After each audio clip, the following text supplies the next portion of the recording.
All signs point to this. The Rangers are heavily relying on a player they traded for last year and signed this offseason.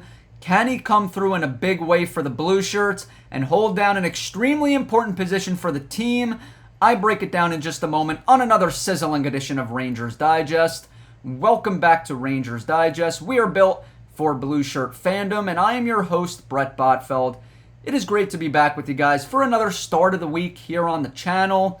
It is a beautiful Monday, the 18th of August, just 1 month away from the start of training camp, so we have a lot to get into here today, folks. We are getting closer and closer, but before we get into the video, a quick reminder that about 77% of you who currently watch these videos are still unsubscribed to the channel, so please go down below and hit that free subscribe button so you can stay up to date with everything happening New York Rangers.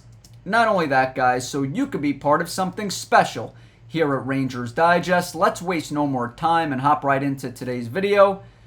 So today we're going to be discussing a player that the Rangers traded for last year and obviously liked enough of what they saw to sign this individual to a 2-year contract this offseason. And this player, the Rangers are going to be relying on him immensely. We're talking about Juuso Parssinen. The Rangers were Parssinen's third team last season. He started out with the Nashville Predators, who traded the young forward to the Avalanche on December 28th. Less than 3 months later, he was with the Rangers. This article comes from ForeverBlueShirts.com. They do a fantastic job over there. But as you can see here, Parssinen, traded from Nashville to Colorado, then from Colorado to New York.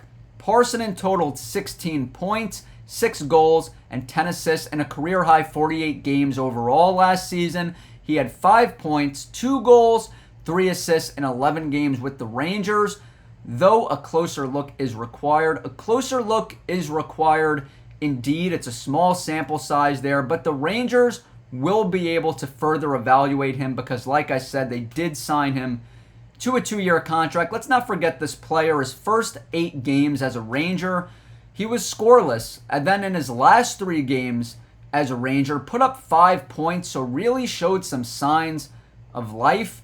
And the Rangers are going to rely and hope on the fact that he carries that strong momentum into this season. And as you can see here, this past year, played in the most games he ever has in his NHL career, which is also a plus.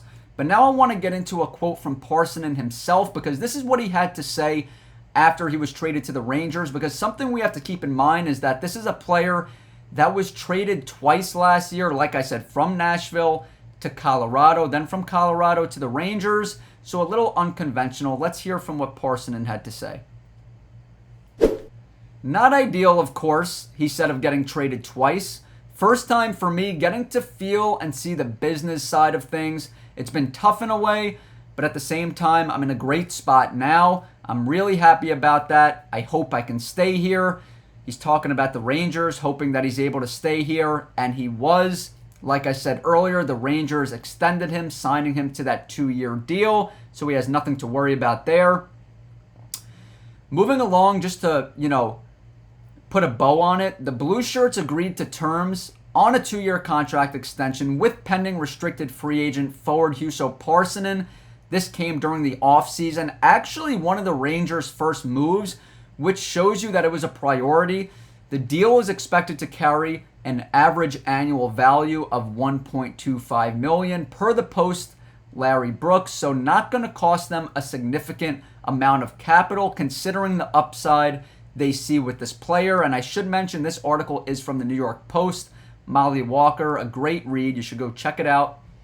Parssinen bounced in and out of the lineup over the final 23 games of the Rangers season, serving as a healthy scratch on 12 occasions after coming to New York, along with defenseman Calvin DeHaan and 2 conditional 2025 draft picks in a March 1st trade with the Avalanche that sent Ryan Lindgren, Jimmy Vesey, and prospect Hank Kempf to Colorado. You see Jimmy Vesey there, no longer in the NHL, actually. Ryan Lindgren, Adam Fox's longtime blue line partner, now Gavrikov will take his place, and we're certainly excited about that. But something I want to get into here about Calvin DeHaan, which is kind of funny actually, comes from Snark Messier on X, a great account. Yes, the Calvin DeHaan era. A glorious reign spanning 47 minutes and 32 seconds of ice time. We may never see anything like it again. Man, it was basically here for a cup of coffee with the Rangers. Only played in 3 games, but nevertheless, Calvin DeHaan no longer with the Rangers now. But yeah, we wish him the best. We wish all former Rangers best of luck, except when we play them, obviously. Getting back to Juuso Parssinen here, we spoke about the good. We spoke about those 11 games with the Rangers, especially those last 3, where he showed lots of life. But though the Rangers actually outscored opponents 5-4 with Parssinen on the ice at 5-on-5, his metrics in those 11 games were abysmal. The Rangers were terribly outchanced, 77-21, and Parssinen posted an embarrassing 29.1 expected goal share per natural stat trick. The fact that he won only 40.9% of his faceoffs, 27 of 66, wasn't great either. So as you can see here, his faceoff game, not very good, only coming in at 40.9%. Not only that, but not a good defensive center. So, there's some good, there's some bad when it comes to Parssinen. But now I want to get into his statistics since he's been in the NHL. You can see the former 7th round pick here in the 2019 draft. He's been in the league for 5 seasons now. Started off with Nashville and actually showed, signs of being a prolific type of player with the Predators. You see his rookie year, 25 points in 45 games, nearly actually better than a half point per game player, which is impressive as a rookie. But then you see the sharp decline here, and Nashville just had enough of it. Traded him to Colorado, spent a little time there. Then Colorado traded him to New York, played in 11 games, and I spoke about the ups and the downs. Obviously, I have some indigestion here this Monday afternoon for whatever reason, but we're going to power through it. I spoke about the good times and the bad times with the Rangers. Started off slow and then really finished the season strong. And the Rangers liked what they saw. Not only that, this is a young player, 24 years of age. Like I said, a former 7th round pick. And considering the fact that he's a former 7th round pick, he does have a lot of offensive upside. We've seen a ton of flashy goals. Doesn't have many NHL goals, only 20.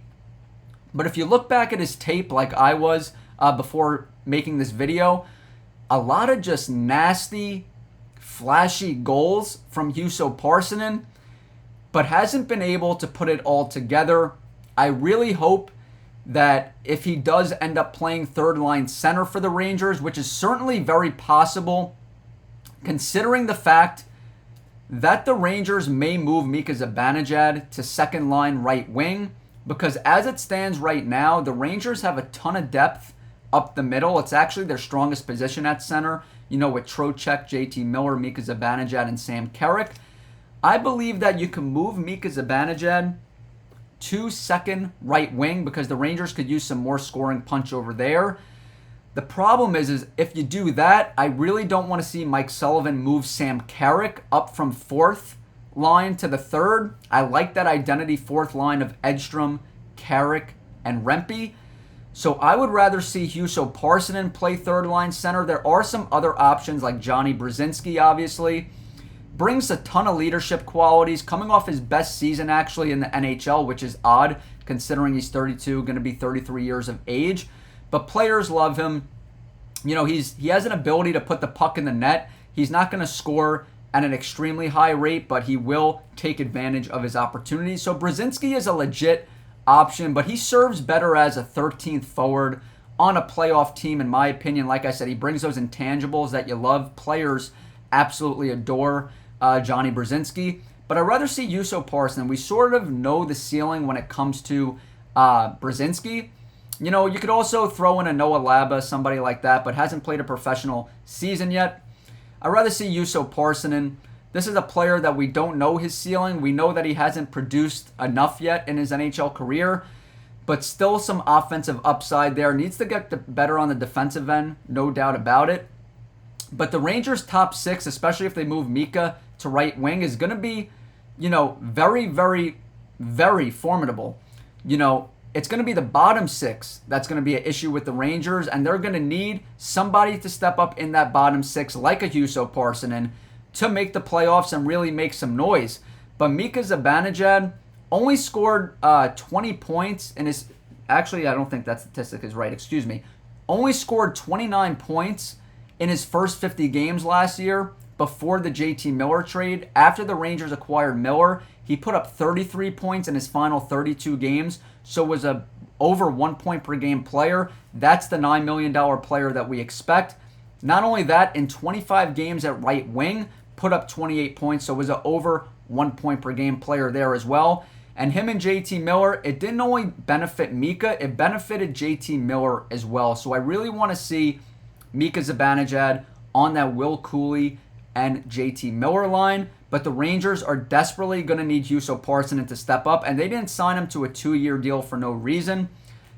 Now, one more thing I want to get into here is that the Rangers signed Dylan Garand and Talon Boyko yesterday. Garand is on a 2-way deal for $775,000 in the NHL and $100,000 in the minors. $125,000 is guaranteed. He was an AHL All-Star last season while posting career best in wins, 29-10. Save percentage 913, and goals against average 273. He's the clear number 3 in the organization behind Igor Shesterkin and Jonathan Quick. And the Rangers are going to need Garand to really step up here and become their backup to Igor Shesterkin as soon as the 26-27 season, because I believe it's Jonathan Quick's last year. I love what I've seen from Garand. He's really produced this past season in the AHL. Not only that, but he's been a great performer in the playoffs, showing that clutch gene. And the Rangers are going to need Quick to step up as well, because Igor played in 61 of the Rangers' 82 games last year. That can't happen again this year. They got to keep Shesty fresh. So they're going to rely on Jonathan Quick in his last year to produce. And not only that, they're going to rely on Garand moving forward once Jonathan Quick retires. But guys, leave your comments down below. Do you think Juuso Parssinen could play third-line center for the Rangers? Do you think it should be Mika Zibanejad, Noah Laba? Leave your comments down below on the Garand signing as well. Give us a follow on X at Rangers Digest YT. It's in the description. And if you haven't hit that free subscribe button, hit that button so you can stay up to date with everything New York Rangers.